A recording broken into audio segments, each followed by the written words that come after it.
Student, कैसे आप सभी? आई होप अच्छे होंगे, घर में स्वस्थ होंगे। देखिए डियर स्टूडेंट, लास्ट जो अपनी क्लास थी, लास्ट लेक्चर में हम जो केमिकल प्रॉपर्टीज थी अपनी मेटल्स की, उसके बारे में डिस्कस कर चुके थे। कुछ प्रॉपर्टी कर चुके थे। जैसे लास्ट हमने बात की थी, जब मेटल रिएक्ट करता है, 6 था, जब मेटल्स रिएक्ट करते थे, metal react with dilute acids, then क्या बन रहा था? हाइड्रोजन गैस निकलती थी और मेटल सॉल्ट बनता था। फॉर एग्जांपल हमने लिया था जिंक, जब इसका रिएक्शन सल्फ्यूरिक एसिड के साथ कर रहे थे डियर स्टूडेंट, देन आपका जिंक सल्फेट बना था और हाइड्रोजन गैस यहां से निकल रही थी। ओके डियर स्टूडेंट, इसमें बात बोला था मैंने कि इंपॉर्टेंट नोट मैंने लिखवाया था आपको कि कभी भी कोई मेटल के साथ कोई भी मेटल है जो नाइट्रिक एसिड होता है, उसके साथ रिएक्ट करके हाइड्रोजन गैस नहीं निकलती। क्यों? क्योंकि यहाँ पे डाइल्यूट एसिड होता है, वो एक स्ट्रॉन्ग ऑक्सीडाइजिंग एजेंट होता है, ऑक्सीडाइजिंग एजेंट होता है। ओके डियर स्टूडेंट, तो ये हाइड्रोजन गैस का, हाइड्रोजन जो है उसका तो क्या कर देता है? ऑक्सीडेशन, और खुद रिड्यूस हो जाता है इटसेल्फ। और किसमें ऑक्साइड्स होते हैं जो नाइट्रोजन के, nitrous oxide, nitrogen monoxide, nitrogen dioxide. Okay dear student, तो इस वजह से क्या है, नाइट्रिक एसिड के साथ किसी भी मेटल के साथ रिएक्ट नहीं करता, एक्सेप्ट किसको छोड़ के? Except magnesium and manganese. जैसे मैग्नीशियम का एग्जांपल ले तो ये क्या करेगा? 2 मोल NO3 नाइट्रिक एसिड के साथ रिएक्शन करने के बाद मैग्नीशियम नाइट्रेट बनेगा और हाइड्रोजन गैस यहाँ से निकलेगा। ये दो ही मेटल ऐसे होते हैं जो नाइट्रिक एसिड के साथ रिएक्ट कर पाते हैं। अदर जो मेटल है इनके अलावा कोई भी डाइल्यूट नाइट्रिक एसिड के साथ रिएक्ट नहीं कर पाते। ओके डियर स्टूडेंट, फिर इसके बाद आप एक इंपॉर्टेंट टर्म ये पढ़ेंगे कि जो नोबल मेटल्स होते हैं, नोबल मेटल्स लाइक प्लैटिनम हो गया, गोल्ड हो गया, ये कभी भी स्ट्रॉन्ग एसिड के साथ रिएक्ट नहीं करते, स्ट्रॉन्ग एसिड के साथ रिएक्ट नहीं करते और ये डिसोल्व किए जाते हैं। इसलिए इनको डिसोल्व किया जाता है किसके अंदर? डिसोल्व इन ए सॉल्यूशन। एक सॉल्यूशन में इनको डिसोल्व किया जाएगा। इसको जैसे डल हो जाते हैं तो इनको शाइनिंग बनाने के लिए गोल्डस्मिथ इसका यूज किया जाता है, इस सॉल्यूशन का, इस मिक्सचर को। इसको बोलते हैं एक्वा रीजिया, एक्वा रीजिया, या इसका दूसरा नाम होता है रॉयल वाटर, इसको रॉयल वाटर भी बोलते हैं। तो what do you mean by aqua regia? Aqua regia से आप क्या समझते हैं? तो डियर स्टूडेंट, एक्वा रीजिया जो होता है आपका मिक्सचर होता है किसका? हाइड्रोक्लोरिक एसिड और नाइट्रिक एसिड का। दो एसिड से मिलकर बना होता है। 3 मोल इसके होते हैं और 1 मोल किसका होता है? नाइट्रिक एसिड का होता है। इन दोनों के मिक्सचर को एक्वा रीजिया या रॉयल वाटर बोलते हैं। गोल्डस्मिथ इसका यूज करते हैं। ओके डियर स्टूडेंट, तो इसमें क्या होता है, ये नोबल मेटल्स के अंदर, नोबल मेटल्स को इनमें डिसोल्व किया जाता है। तो इसका रिएक्शन क्या होगा? इसका रिएक्शन होगा, यहां से क्या बनेगा? NOCl, इसको बोलेंगे क्या? नाइट्रोसाइल क्लोराइड। डियर स्टूडेंट, साथ में क्या निकलेगा? 2 मोल H2 और साथ में 2 मोल निसेंट क्लोरीन या एटॉमिक क्लोरीन। इसको निसेंट क्लोरीन बोलेंगे या एटॉमिक क्लोरीन बोलेंगे। ओके डियर स्टूडेंट, और बोला जाता है ये एटॉमिक या निसेंट क्लोरीन हो, चाहे ऑक्सीजन हो चाहे हाइड्रोजन, ये ज्यादा रिएक्टिव होते हैं किसकी तुलना में? एटॉमिक जो फॉर्म होती है मॉलिक्यूलर फॉर्म की तुलना में।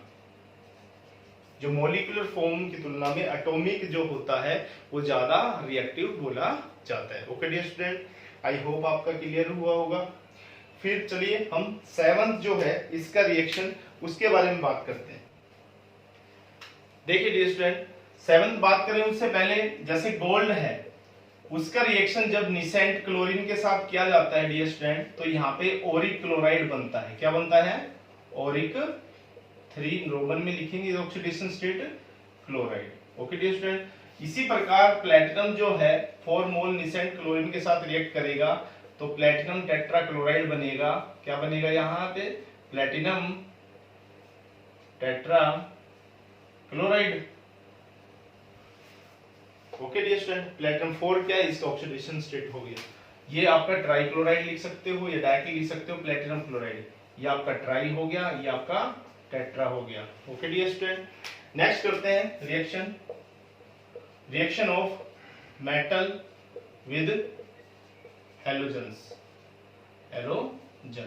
हैलोजेंस के साथ रिएक्शन करके हैलाइड्स की फॉर्मेशन होती है, formation of halides. Okay dear student, जैसे मेटल आपने ले लिया, कोई भी मान लो कोई मेटल ले लिया आपने, मान लो सोडियम मेटल ले लिया, इसका रिएक्शन हैलोजन के साथ किया, तो हैलोजन जैसे क्लोरीन के साथ किया, 2 मोल Na लिया, तो क्या बन गया 2 मोल NaCl। इसी प्रकार मान लो आपने कैल्शियम ले लिया मेटल, कैल्शियम का रिएक्शन क्लोरीन के साथ किया तो CaCl2 बन गया। ओके डियर स्टूडेंट, मैग्नीशियम ले लीजिए, मैग्नीशियम का किया तो क्या बन गया MgCl2 बन गया। तो ये रिएक्शन जब मेटल का हैलोजन के साथ करते हैं तो क्या बनता है, हैलाइड्स की फॉर्मेशन होती है, सोडियम क्लोराइड, कैल्शियम क्लोराइड और magnesium chloride. Okay dear student, I hope clear हुआ होगा। इसी प्रकार चलिए 8 नंबर पे लेते हैं, जब रिएक्शन करते हैं विद मेटल का रिएक्शन करते हैं, रिएक्शन विद सॉल्ट सॉल्यूशन, जब सॉल्ट सॉल्यूशन के साथ मेटल का रिएक्शन करते हैं तब क्या होता है। देखिए डियर स्टूडेंट, जब जिंक का रिएक्शन करते हैं FeSO4 आयरन सल्फेट के साथ, जो कि एक सॉल्ट सॉल्यूशन है, तो ये जिंक जो होता है डिस्प्लेसमेंट रिएक्शन बड़ा हुआ, केमिकल रिएक्शन, केमिकल इक्वेशन में आपने जो ज्यादा रिएक्टिव होगा कम रिएक्टिव को डिस्प्लेस कर देता है, अपनी जगह से हटा देता है। तो जिंक ज्यादा रिएक्टिव है और आयरन कम रिएक्टिव है, इस वजह से आयरन को जिंक हटा देगा और यहाँ से क्या बन जाएगा, जिंक सल्फेट और आयरन अलग हो जाएगा। मेरा एक लेक्चर आप देख सकते हैं, मैंने अपलोड किया था एक वीडियो, जो रिएक्टिविटी सीरीज, जिसको एक्टिविटी सीरीज बोलते हैं मेटल की, उसको एक शॉर्ट ट्रिक से मैंने बनाया हुआ है आप बच्चों के लिए। आप जाइए और मेरे YouTube चैनल पे जाके, अगर नए स्टूडेंट है तो सब्सक्राइब कीजिए, लाइक करिए और शेयर कीजिए, और रिएक्टिविटी सीरीज आप वहां पे जाके ट्रिक वाइज सीखिए, फिर जाके आपके लिए बहुत ईजी हो जाएगी इसके, ये कैसे कौन सा रिएक्टिव ज्यादा है कौन सा कम है। ओके डियर स्टूडेंट, इसी प्रकार मान लो कॉपर ले लिया आपने, यहाँ से जिंक लिया और कॉपर सल्फेट ले लिया आपने, और कॉपर कम रिएक्टिव है, जिंक ज्यादा रिएक्टिव है, तो जिंक सल्फेट बनेगा और कॉपर अलग हो जाएगा। Okay dear student, I hope clear हुआ होगा। एंड लास्ट अगर बात की जाए, जब आप क्या करते हैं, रिएक्शन करते हैं मेटल की, रिएक्शन विद अल्कलीज के साथ या स्ट्रॉन्ग अल्कली, जिसको बेस बोलते हैं, वही बेस सॉल्युबल जो पानी में होते हैं उसे अल्कली बोला जाता है। फॉर एग्जांपल आपने क्या किया, आपने जैसे एग्जांपल के तौर पे जिंक का रिएक्शन कर दिया 2 मोल NaOH के साथ। ओके डियर स्टूडेंट, जो स्ट्रॉन्ग बेस होता है जिसको कास्टिक सोडा बोलते हैं, तो यहाँ से क्या बनेगा Na2ZnO2, साथ में क्या निकला, हाइड्रोजन गैस निकला, इसका नाम क्या होगा, सोडियम जिंकेट, जो कि एक सॉल्ट होता है। ओके डियर स्टूडेंट, ये कुछ केमिकल रिएक्शन थी मेटल्स के बारे में। ओके, आपको पूरा क्लियर हुआ होगा। अब हम बात करते हैं नॉन मेटल्स के बारे में। देखिए आगे डियर स्टूडेंट, नॉन मेटल्स की बात करते हैं। नॉन मेटल्स क्या होते हैं डियर स्टूडेंट, मैंने बताया था पीछे भी, नॉन मेटल्स होते हैं जिनका जो क्या होते हैं, बैड कंडक्टर होते हैं हीट इलेक्ट्रिसिटी के, नॉन मैलिएबल होते हैं, नॉन डक्टाइल होते हैं, इलेक्ट्रोनेगेटिव होते हैं नेचर में। ओके डियर स्टूडेंट, जिनके आउटर मोस्ट सेल में 4 या 4 से ज्यादा इलेक्ट्रॉन होते हैं, वैलेंस या आउटर मोस्ट सेल में, नॉन मेटल्स कहलाते हैं। बोला जाता है कि 22 होते हैं नंबर में नॉन मेटल्स होते हैं। Okay dear student, non metals जैसे डेली लाइफ में बहुत ज्यादा इंपॉर्टेंट है, जैसे कि मेटल होते हैं। फॉर एग्जांपल ऑक्सीजन की बात की जाए, ऑक्सीजन आपके सर्वाइवल के लिए बहुत ज्यादा इंपॉर्टेंट है। बिना ऑक्सीजन, विदाउट ऑक्सीजन आप लाइफ भी सोच ही नहीं सकते, लाइफ का क्या महत्व है। तो ब्रीथिंग के लिए भी, कंबस्टन के लिए भी ऑक्सीजन आवश्यक है। उसी प्रकार अगर इसके अलावा कार्बन की बात की जाए, तो कार्बन, हमारी बॉडी में भी कार्बन प्रेजेंट है, डीएनए भी कार्बन, डीएनए हो, आरएनए हो, प्रोटीन हो, कार्बोहाइड्रेट हो, सभी में कार्बन की आवश्यकता होती है। ओशियंस होते हैं, समुद्र होते हैं, अर्थ हो गया, हर जगह पे क्या है, नॉन मेटल्स की भी अलग अलग महत्व है जैसे मेटल्स का था। तो अब हम नॉन मेटल्स के बारे में, उनकी फिजिकल प्रॉपर्टीज के बारे में डिस्कस करेंगे। Physical properties of non metals, non metals की क्या क्या फिजिकल प्रॉपर्टीज होती है। ओके डियर स्टूडेंट, सबसे पहले आता है physical state.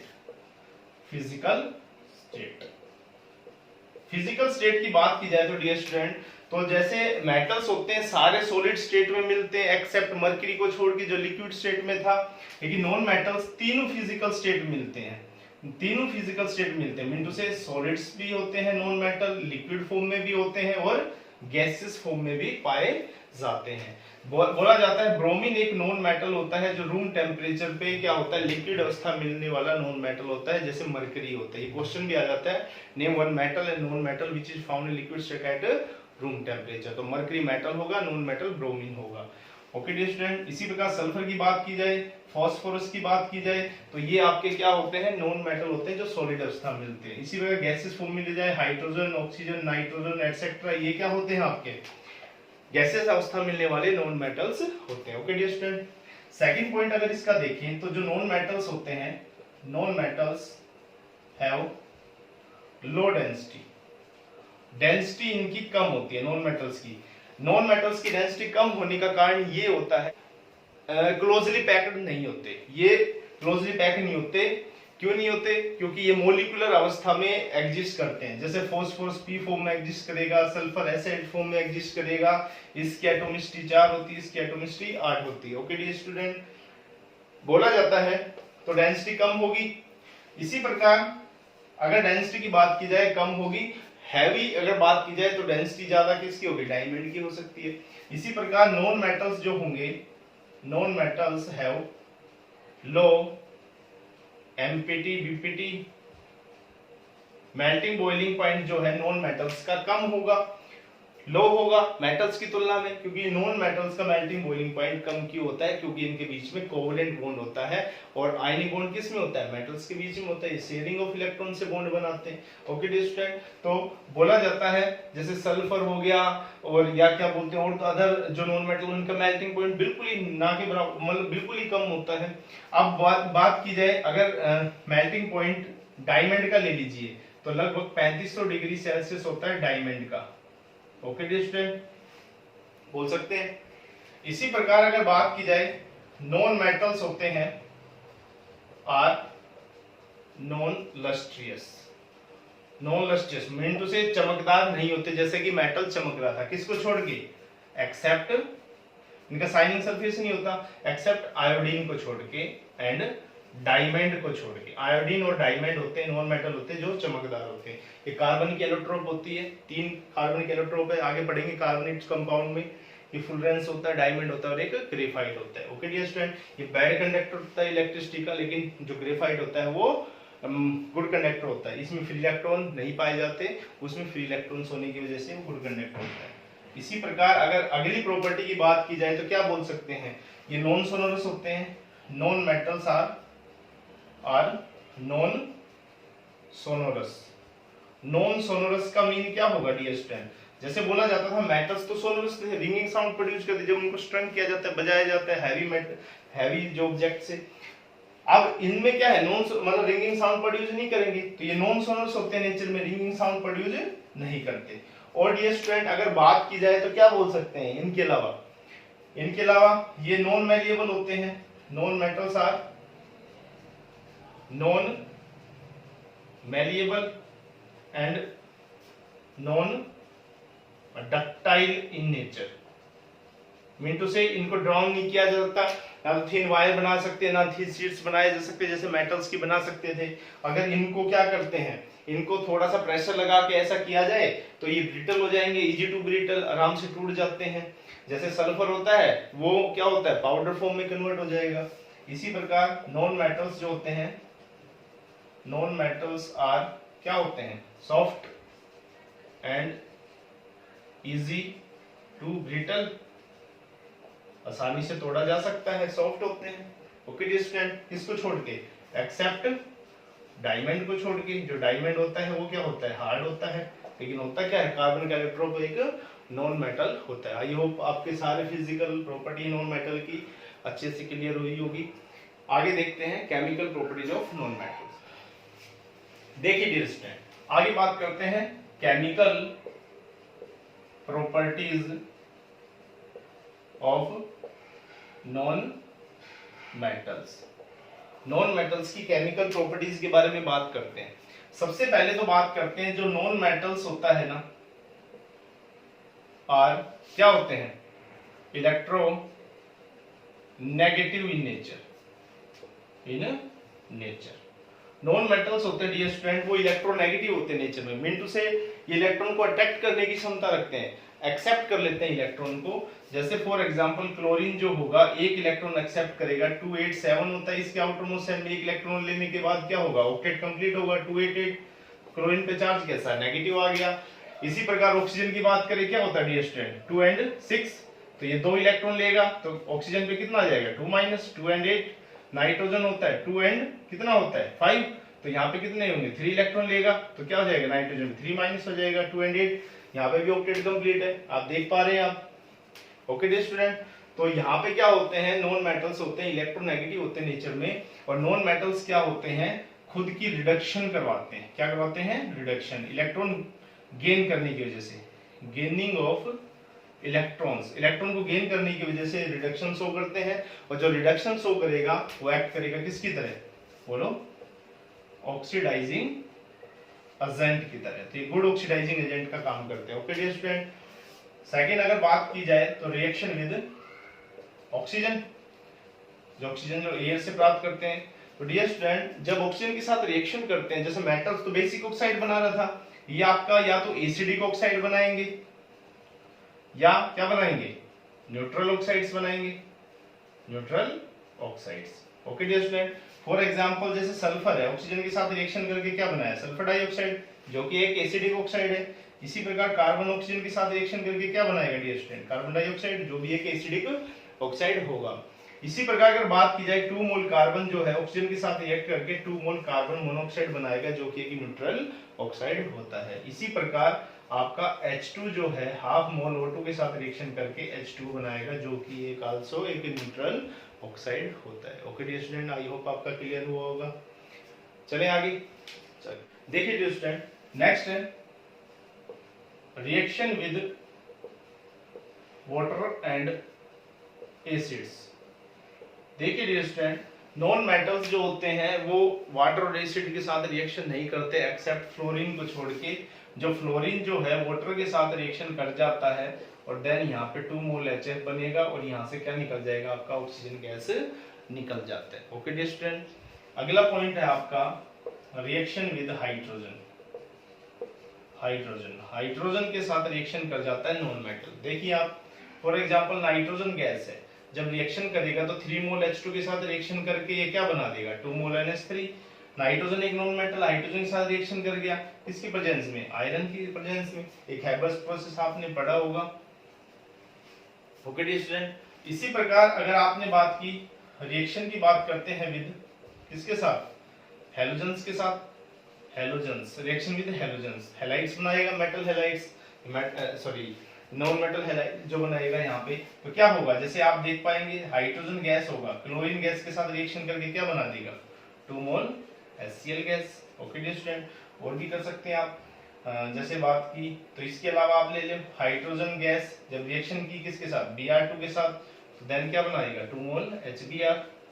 Okay dear student, इसी प्रकार अगर बात की जाए displacement reaction, displacement reaction, displacement reaction में डियर स्टूडेंट आपको पता होगा, जब more reactive element less reactive element को अपनी पोजीशन से हटा देता है उसे डिस्प्लेसमेंट रिएक्शन नाम दिया जाता है। तो यहाँ पे आप देखेंगे कि ज्यादा रिएक्टिव जो नॉन मेटल होगा लेस रिएक्टिव नॉन मेटल को अपनी पोजीशन से हटा देगा। जैसे फॉर एग्जांपल 2 मोल NaBr जो होगा Cl2 के साथ रिएक्शन करेगा तो 2 मोल क्या बनेगा, NaCl, और साथ में क्या बन जाएगा, Br2। ओके डियर स्टूडेंट, इसी प्रकार 2 मोल Ki जब इसका रिएक्शन करते हैं Br2 के साथ, तो देन यहाँ से क्या बनेगा, 2 मोल KBr, और यहाँ से क्या निकलेगा डियर स्टूडेंट, I2 निकल जाएगा। प्रॉपर्टीज थी नॉन मेटल्स की, आई होप आपकी क्लियर हुई होगी।